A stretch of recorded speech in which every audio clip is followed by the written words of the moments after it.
There's a lot of stuff I'm not allowed to do near her as well. If I snore, she hits me with a closed fist. Those nudging days are long gone.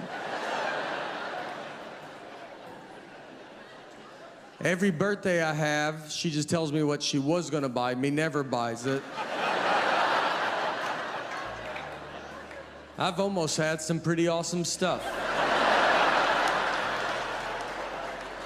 I'm not allowed to eat near her. I guess I chew louder than a lot of humans, and she has the hearing of an owl.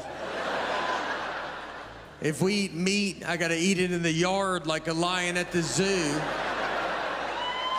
Do you like that gum? I heard you pull up in the driveway, chomping away. God forbid I want cereal. I gotta make sure she's underwater.